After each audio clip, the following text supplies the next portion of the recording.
prime luci, primo mormorone della mattinata.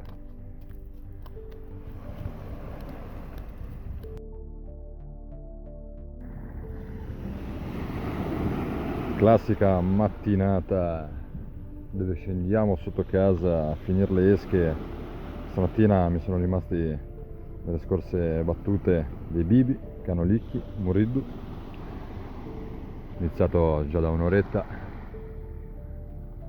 Sono nella mia Santa Margherita. Sono sceso sotto casa, esattamente dietro il porto c'è questa bellissima spiaggia, fondo importante, mezzo misto,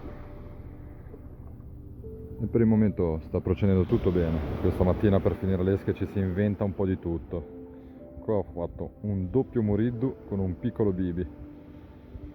Adesso sto pescando con dei mini travi 0,25 perché c'è un po' di corrente, trecciolina all'attacco del moschettone. Vediamo.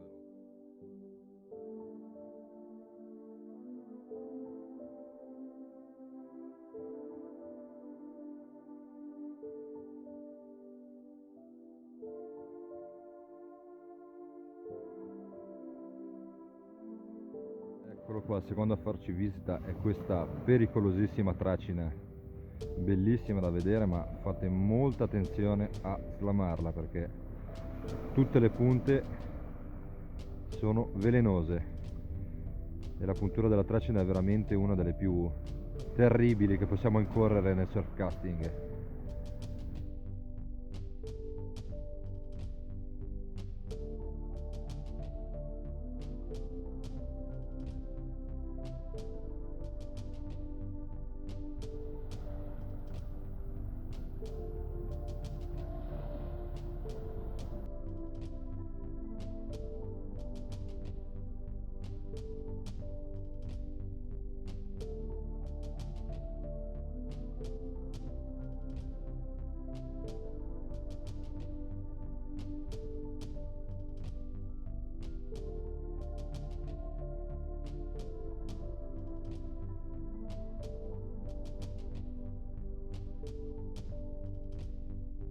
Eccoci, 7:30, inizia a uscire il sole.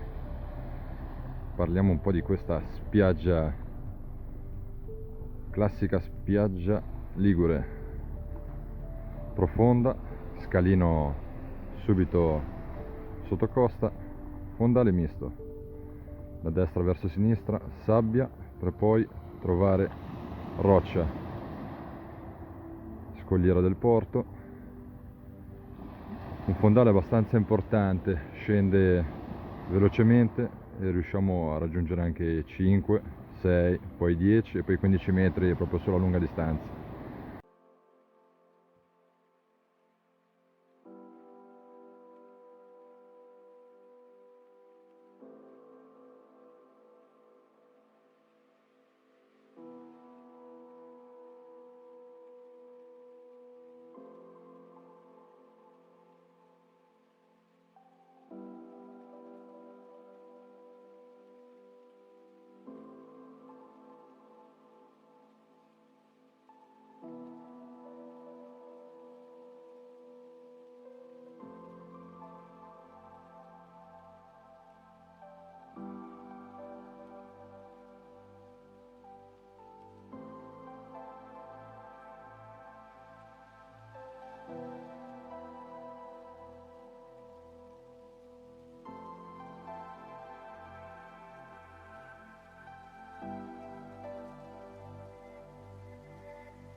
9, primo check up della situazione, le esche che sono rimaste sono quasi terminate. Che dire, anche se il mare è apparentemente ed è all'alba delle 9, viene a farci visita questo fragolino che non ha saputo resistere al doppio innesco Muridu Bibi. Adesso lo slamiamo, lo ributtiamo.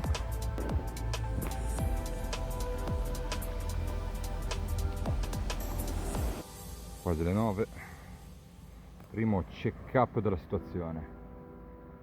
Mare calmo, ma che, come spesso accade in queste spiagge profonde, nasconde la sua pericolosità nella corrente. Tantissima corrente, quindi siamo passati dal 22 al 25, terminali corti, treccia, e siamo riusciti comunque a sistemare le esche. Tocchettina molesta delle 9, vediamo un po' che succede, amici.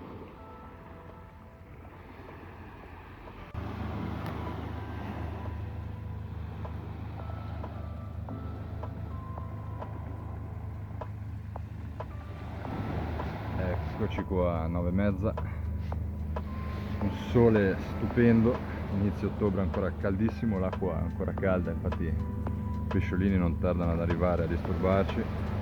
Che dire, tante volte mi chiedete se è meglio il buio, la notte, al giorno. Secondo me, ricordandoci tutti che i pesci sono comunque animali, meno disturbo o comunque rumore trovano e più è facile trovarli, quindi o notte o alba, questi sono i miei orari sicuramente preferiti. Questa mattina devo finire l'esca, quindi sono sceso comunque. Adesso vediamo un po' come va, ci prendiamo un po' di relax, un po' di sole e lasciamo qua le canne davanti a noi, non si sa mai.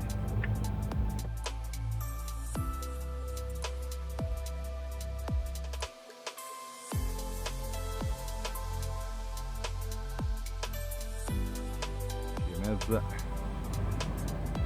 quasi finite le esche, bibi ricontrollati, rilanciati, sempre doppi essendo molto piccoli. Attaccato un leggero venticello che poi continuerà probabilmente fino al pomeriggio, classico di questi posti e classico anche del periodo. Domani brutto tempo, quindi nuvole in avvicinamento.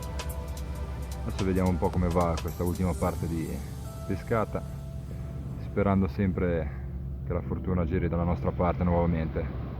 Adesso, giusto perché è salito un po' di mare, voglio provare un po' la pazzia. Doppio canolicchio, girato col filo elastico e si parte.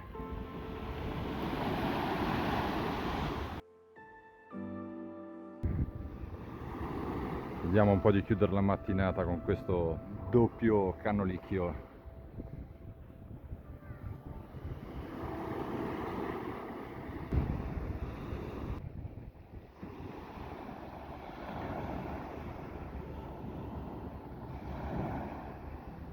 Eccoci amici del Surfcasting in Liguria, anche questa puntata è giunta al termine. Che dire, non siamo andati nella solita spiaggia che vi porto di solito, basso fondale sabbia, ma abbiamo provato una spiaggia più profonda. Una bella mormora è venuta a farci visita, altri pesciolini che abbiamo rilasciato giustamente, abbiamo terminato le esche, abbiamo provato un po' di tutto, muriddu, bibi, cannolicchi anche alla fine, quindi abbiamo alternato un po' tutto. E che dire, una Liguria che ci regala ancora un tempo fantastico, siamo a inizio ottobre, le temperature sono ancora altissime, si sta veramente ancora bene. Metà settimana dovrebbe arrivare una perturbazione, quindi prepariamoci le ombrine.